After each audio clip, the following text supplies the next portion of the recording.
Mic works for you. You're pretty loud too, I don't think you need it. All right, well, thank you. Hello, everybody. I'm Daniel Benoit. From Virginia in the Shenandoah Valley area. It's a very beautiful area, and it's, for those who are not familiar, it's the western side of Virginia. Of course, we're pretty much in a kind of a salad bowl. It's surrounded by the Blue Ridge Mountains, the Allegheny Mountains, and I spent a lot of time in the woods. My main research area, my main area where I like to explore is part of the George Washington National Forest. Perhaps some of you guys are familiar with that. But before I really get into anything, one thing I want to make mention, just from listening to some of the other stories, I'm listening to the experiences and what the others have observed and witnessed. There's a lot of the information collaborates and relates to some of the experiences I've had, and along with some of the stories and the reports that I've gathered over the years. Now, I do classify myself as a Bigfoot researcher, but also a wildlife researcher. And usually when I tell people this, I'm a wildlife and Bigfoot researcher. Wildlife, number one, because if you're out there looking for Bigfoot, forget about Bigfoot. The reason is, people neglect about our known wildlife. Wildlife, because there's so much more responsible for a lot of what we come across. But, people are just not aware. They're misinformed or just not experienced with nature. I've had a lot of encounters with, some close, some distant, with black bears. We have a lot of bears in Virginia. I know you guys have them down here. And, I've witnessed and observed other wildlife. People don't believe that we got mountain lions. I've seen them. We do have them in the mountains. There's been other witnesses and reports. I got blogs, for these species. People come in and report off my blog. People learn about me and they want to share information, and I'm when they share information with me, I put it out publicly. I think the public should know, regardless if you want to believe that they exist or not. Mountain lions are very elusive animals. Talking about elusive animals, I'm not going to talk about. You guys are here to listen for Bigfoot, so I'm going to get into Bigfoot. So you guys will have to follow me. I'm very random with the way I talk. So now with Bigfoot, again, when I was talking about how a lot of the information I'm listening, and again from other reports and stories from others over the years, I listen to the details and everything that people experience. Now with me, on the other hand, you're going to hear me talk about wildlife again, because when it comes to wildlife, there's one particular species that I love to compare Bigfoot to, because a lot of people ask me, well, I want to get involved with Bigfoot research. What do I do? I said, first of all, you want to know and learn and study your known species. Learn about what exists and inhabits, in your general area. Pick an area, get familiar with the terrain, get familiar with the wildlife, their tracks, etc., etc. I could really break it down and get into a lot of other details. I'm not going to, because I'll make you guys all fall asleep. But so with that being said, all right, study your known wildlife, etc., etc. When you go out there looking for Bigfoot, you want to, again, don't look for Bigfoot. Think about wildlife. Look for known species. Look for their tracks. All right, and if you're familiar with them, when the time comes when you come across something that's a little different, you're going to know it's not this or that or that. Now with other stories and reports, along with my experiences, I've had several different encounters, but there's two I'll make mention of. My first one was back in 2014. Now keep in mind, I wasn't alone. It was during one of our ECBRO camping expeditions. And for the record, the ECBRO, we're the East Coast Bigfoot Researchers Organization, and we're mainly out of Virginia. We have others in other states that do report with us with some of their findings. But one of my observations, back at my encounter in 2014, again, it was during our expedition, and we weren't expecting for anything. It was, but it was May 3rd of 2014, and I think it was our second day out there, but we camped for at least a week at a time. But it was our second day out there. We took hike on foot, and there's a lake, a small little lake in the area. We had all gone, there were 6 of us together. We all gone down to the lake. And we paired up in twos and spread out around the lake, just kind of listening. You know, a couple of us had parabolic microphones, you know, listening to the surrounding area. A couple of us decided to give vocalizations. Yeah, we got a response. The one young lady that was with us, we radioed down to her because she does a really great vocal. Anyone who's ever watched Finding Bigfoot that's familiar with Bobo, she was basically the female version of Bobo's vocal. She was real good. Well, after her vocalizations, you know, after she gave off her long howl, we all heard it pretty good considering the distance that we were at. Probably about 10 to 15 seconds later, right away, we got an immediate response that almost sounded similar to hers. It was a little different, but we did get a response. And then, of course, after, you know, spending so much time around this lake, trying to listen for other sounds, you know, it was kind of dead and quiet. So we all decided to regroup and head back on foot. We had about a mile hike back to the camp. Well, while we were walking away from the lake up on the gravel forest road, because most of the forest roads out there are gravel, there's some paved. Well, we were kind of walking in a single file line, and you know, at this particular time, this is just after midnight. You know, of course, you know, it's late. We're hiking back. We got our headlamps on. And we're noticing some eye shine, you know, some deer on the side of the road, you know, and the deer, it was kind of odd because the deer wasn't easily spooked, you know, they were just kind of nonchalantly just going about their business. I mean, probably as close as from me to you, you know, that's how close some of these deer were from us. Well, again, after they disappeared into the darkness, you know, we continued up, and not long after observing deer, something else catches our attention. Well, me to begin with, because I'm in front of everybody. And I'm sure, I don't know, maybe they have them down here, but sometimes in different parts of the national forest, they have these little yellow signs on trees in random places. Basically, all they say is, you know, no motor vehicles beyond this point. And some of the areas they have them in, I don't see how you can get a vehicle in there anyway. So anyway, what captured my attention, my light's reflecting off of something. And it wasn't in focus right away. But then all of a sudden, I'm staring at it. And all of a sudden, it becomes, there's a set of eyes. I didn't catch it being eyes right away until it actually blinked at me. And it was sitting kind of low. And my buddy Tracy was right behind me. He was the next one right behind me. I called him up, Tracy. I said, we got eye shine. He comes up beside me, and he's seeing what I'm seeing. And I won't use language that I used at the time, but I asked him, I said, is that eye shine? No, I said, is that a mountain lion? Because that's what I thought right away, because there were large yellowish eyes sitting kind of low, and again, immediately I thought it was a mountain lion, just the first thought that came across my head. Well, Tracy got the others to come up here and said, guys, we got eye shine. You know, we didn't know what we were looking at, because it was dark. All we were catching was just the eye shine. So when we all regrouped, we got up to that spot, because whatever that was kind of disappeared, went into the woods. But we all got up into that particular spot, and we're all looking in there, and all of a sudden we see it again. Probably about 40 feet, between 30 and 40 feet from us. And at the time, we didn't realize, right there on the edge of that forest road, it actually sloped down gradually, about several feet. And what we were looking at was it was kind of small, and we still only observed the eye shine. And the one thing we noticed, it was kind of doing this swaying motion side to side.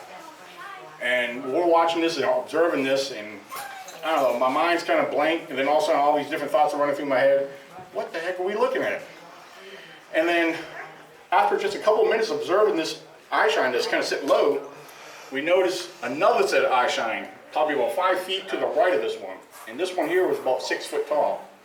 Then I'm really scratching my head. You know, here we are, we're on a Bigfoot camping expedition, and you know, look for Bigfoot evidence, looking for, you know, signs of Bigfoot. Now, at this time, Bigfoot wasn't even on my mind at this time. It's just blowing my mind. I'm kind of puzzled at this. And again, the small one was estimated about 4 feet tall. The other one, the tallest one, was around 6 feet tall. This is what we were guessing at that time, judging from where we were standing. And again, keep in mind that these two subjects right now we're observing about 30 to 40 feet from where we were standing. Now, not even a minute after observing this 6 foot one, over to the right of it, probably about another between 4, 5, 6 feet, there were some bushes, you know, some trees. And keep in mind, this particular area was pretty thick, you know, over here. We noticed another set of eye shine down low, but it didn't stay low. It raised up as if the subject, whatever it was either crouched down or whatever. But when this one raised all the way up, it was towering over top of the 6 foot one, at least by 2 feet. So we got 4 feet, 6 feet. Now we got a set of eye shine that's around 8 feet tall. And I know the bears in the area. There's some big bears in there. I've seen bears in that area. I mean, I'm thinking, what's the odds of these being bear? You know, all standing up. You know, because, you know, the small one was still swaying side to side. It was doing it kind of fast to begin with, and it slowed up. The 6 foot one, we noticed the blinking of the eyes on that one. But when this subject here stood up, it easily stood up 8 feet, and we were observing the eyes blinking. All three of them had the same color eyes, like large yellowish looking eyes, almost maybe a slight hint of you know, the amber or the orange color in it, but they were definitely yellow. All right. This is where it got interesting. Out of all three of them, now keep in mind, we're just seeing these eye shine at the different height levels. But on the big one, this is where, for me, it confirmed that, dude, you know, these are squatches. It actually took a whole complete turn, just like as I'm doing here, and took maybe a short step and turned right back. As it did that maneuver, as it maneuvered like that, the large shape of a head and shoulders, you can make out the silhouette of, you know, like broad shoulders and a big round head. Now, I couldn't see details except for the shape and the eye shine. And even my buddy Tracy right there, Tracy lives in Westville, Virginia. He's like, guys, we got squatches. And I'm like, I think so. So it was pretty cool observing this. We had, you know, we were able to make out the silhouette of the large one. Now, after we're all there, you know, the thing is, there were 6 of us all together. I personally, I don't know how the others felt, but I didn't feel scared at nothing. I think it's because, you know, we were together. You know, I think maybe if I was alone and observed this, that might have been a different story. But I didn't feel no fear whatsoever. I was actually pretty calm. The rest of us, we were acting like kids because, you know, we were making sounds and trying to maybe trigger a response. And I don't know, it was exciting because eventually they all actually turned off and went further into the darkness. And you know, it was at night, it was after midnight. And all we had was our headlamps on. Now after this took place, you know, we went back to camp, and now when we got back to camp, we were trying to discuss this, what were we seeing. We wanted to confirm, to me, I was pretty sure, you know, that they were squatches after seeing this shape. Well, me and Tracy, we're the only ones that had backpacks on. And one of the things that got brought up when we got back to camp was, wait a minute, we had night vision devices. Both me and him had night vision in our backpacks. Not once did we ever thought about pulling them out to get a better look. You know, because if we did, I'm sure we would have saw details and stuff. I'm looking at all of you guys. So, but, you know, sometimes you're caught up in the moment, there's excitement, and, you know, you just don't know what to do. You know, you're just kind of trying to get the best, you know, observation, that what you try to do. So that was exciting. You know, like I said, we even went back the next day to do a height comparison, and with what we were guessing on the heights that night, and where we had people go down there and, you know, some stand up on the road, we were pretty much on point with the accuracy of the height levels. So yeah, that was one of my encounters, which, you know, till this day, I still try to think of other animals, but nothing could compare with what we saw, you know. And then seeing the 8-foot broad shoulders, big round head, you know. The only reason I could think of why we didn't see other details on besides just a shape, they had to have, you know, maybe dark hair or fur themselves. You know, you thought you would, you know, you think you would have saw some kind of shine or reflection off the hair, you know, but none of that was observed. So, but you know, with Bigfoot, you know, my experience with Bigfoot, some of the sounds and vocals, like, you know, John and William talking about the sounds, or, you know, and a lot of these I've experienced the whoops, you know, and, you know, sometimes you're hearing the tree knocks, Just these little things I compare with primates. When I say primates, non-human primates like apes, like gorillas, chimpanzees.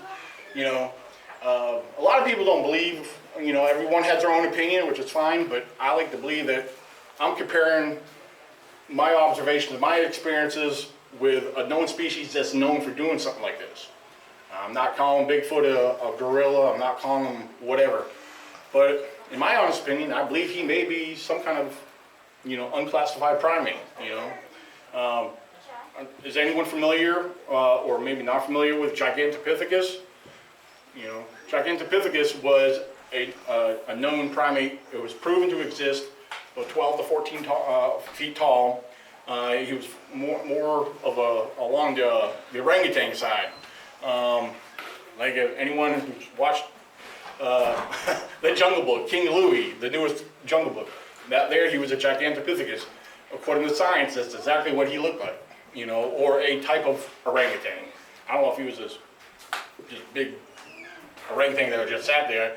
It was something that actually, you know, well, some people believe he wasn't bipedal. We don't know all that, but so, you know, think about all the different strains and the breeds of different animals. We got different strains and breeds of horses, dogs, cats, and all these other animals have a different strain related to that. You know, they're like horses, donkeys, zebra, you know, they're all within that category. Why can't Bigfoot be somewhere along that line, you know? Yeah, you know, that's just my opinion. I'm not going to get into a lot of details with that. You know, I'm not always in the woods, you know. I spent years in the woods, ever since I was a kid growing up, you know, just playing in the woods, going hunting with Dad. But, you know, since I've gotten involved with Bigfoot, I have put more time in the woods. And like I said, I've had a lot of experience with wildlife. But I like to study and research topics and species and read up on different ones. That way it gives me a better insight, a better understanding how they behave. Because when I read about how they behave and how they act, it's like, that's what we're experiencing. That's what we hear. So why can't it be some type of primate, you know? I mean, they leave tracks. It's a physical feature. Now, to us, that's evidence. You know, we collect it. I got a series of tracks. I actually brought a few with me. They're in my vehicle. You know, they've been in there since my last convention. I hold conferences up in Virginia. But, you know, I have a series of, you know, tracks I collected over the years. You know, they're not as good as what you might see on the Finding Bigfoot shows. You know, I kind of suck at casting, but, you know, it's over time you get better at it eventually. But, you know, and it all depends on the terrain and the soil that you find these tracks on. But, so yeah, it's, you know, like I said, I'm not going to get into, you know, part of me wants to get into talking about more research than my experiences, but I have a lot of other experiences, you know, nothing as cool as what the one I described with the three of them. I've heard large, heavy bipedal steps walk away from me. Like, I'll tell you about this one real quick. 2015, during the hunting season, I was hunting, but I was camping there at the same time. And in this particular area, there was no one else around. And also in the same patch of woods where the 2014 encounter happened, just around the corner. Well, it was probably about 9:30, 10 o'clock at night. I had, you know, at the time I had my Chevy Blazer parked there, and I had the fire going, and something told me grab a spotlight, just walk out to the road just for the heck of it. And I walked out to the middle of the forest road. The spotlight was not turned on. I did not turn it on until I got to the middle of the road. And all of a sudden, I decided, you know, pull the trigger on the spotlight and start shining it in the woods. Well, right away, as soon as I started shining it, there was a deer that took off running. I heard the sound of a deer that took off. So, okay. And I continued panning along, and as I got around between the 1 and 2 o'clock position is when I heard something very large just inside the tree line. I didn't see it. I'm only going based off of what I'm hearing, but there was no doubt, no mistaking what I heard. What I heard next was steps, heavy steps just walking away from me. And, you know, I'm sure whatever it was, if it wanted to get me, it would have came probably crashing off through those woods. But whatever it was, walked away from me, and every step was like, you know. So it wasn't a slow walk. It was kind of like that good steady walk. But when I heard that, I was literally walking backwards, reaching out to my hip, you know, unlocking make sure my vehicle was unlocked, just in case, you know. And but like I said, it walked away, and I walked backwards back into the camp, and then I actually eventually calmed down a little bit. But I made that fire a lot bigger too, and kept my shotgun next to me. So I mean, I didn't know, but you know, like I said, it walked away from me. I'm glad that's what happened. And like I said, it was bipedal. And, you know, there's a lot of bears in the area. My experience with bears, the ones that were close, you know, keep in mind, you know, those who maybe are familiar with bears or hunt bears, they know that, you know, their pads on their feet, when they walk in the woods, they're very soft and quiet. They could actually probably walk up on you, and you will never know it. Bears are very stealthy themselves, if they want to be. So, with what I heard was definitely walking, you know, just like me and you are. And you know, stepping on everything in its path, you know, because like I said, you could hear the weight and you could hear the limb snap as it stepped. So that was 2015. You know, as far as other little experiences I've had tree knocks, you know, responses to my tree knocks and, you know, stuff like that. And it is exciting, you know, especially either if you're by yourself. I mean, I've been with others who's heard this and experienced this with me. But yeah, it's never a dull moment. You know, when I go out in the woods, I go out there not expecting anything. You know, when I tell people, my friends online or whatever, all right, I'm going out squatching, I'm gonna go out squatching. But when I go out there and I don't think about Bigfoot. And I go out there and enjoy myself because I love being out in the woods. I can't get enough of it. When I have the time to do it, I can't get enough of it. That's usually where I spend a lot of my spare time, is in the woods, you know.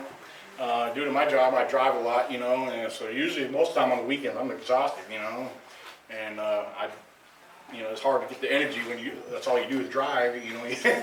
But like I said, get out in the woods and enjoy yourselves. You know, take your time. You want to see evidence, it's there. Just take your time, be observant, look around, and just enjoy yourselves. That's the main thing. If you ain't enjoying yourselves in the woods, in nature, you don't belong there. Because there's something wrong. So that's enough of my rambling. If you guys have any questions, I'll be more than glad to. Yes. Tell us the name of your YouTube channel if you have one, and your Facebook channel if you have one. Okay, my YouTube channel is called Bigfoot Zone with ECBRO in parentheses next to it. Yeah, I'm on Facebook as Daniel Benoit. If you look up ECBRO, I have several pages, different forums. You can't miss me. Let's see, my profile picture ain't looking like this. I usually have like a leather cowboy hat on with no glasses. So, I'm pretty easy to find. I've got some cards. If you guys are interested, I'll give you guys some cards. It'll be easier. It's got my my email, my blog site, and you know, other information on there. So, all right. Anything else? Going once, going twice. All right, I think that's it. Steve? You kept it going the whole time.